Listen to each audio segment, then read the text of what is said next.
శ్వేత ప్రస్తుతం ఏసీబీ ప్రధాన కార్యాలయానికి కేటీఆర్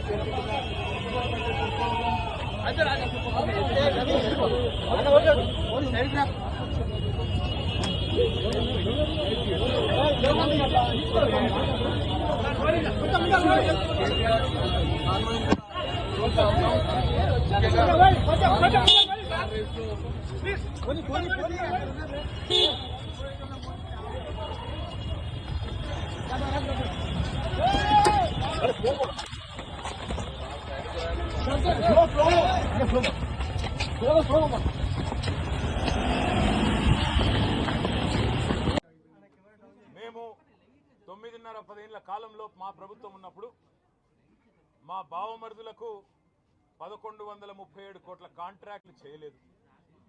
మంత్రిగా నేను కౌన్సిల్లో కూర్చొని, కౌన్సిల్ ఆఫ్ మినిస్టర్స్లో, క్యాబినెట్లో కూర్చొని నా కొడుకు కంపెనీకి కాంట్రాక్ట్లు ఇచ్చుకోలేదు, లేదా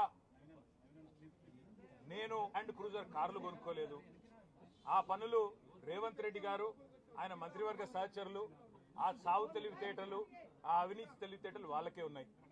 నేను 50 లక్షల రూపాయలతో ఎమ్మెల్యేలను కొనుగోలు చేయడానికి పోయి దొరికిపోయిన దొంగను కూడా కాదు. నేను నిఖార్సైన తెలంగాణ బిడ్డను. ఏ పని చేసినా తెలంగాణ కోసం, హైదరాబాద్ ప్రతిష్టలు పెంచడం కోసం చేశాను.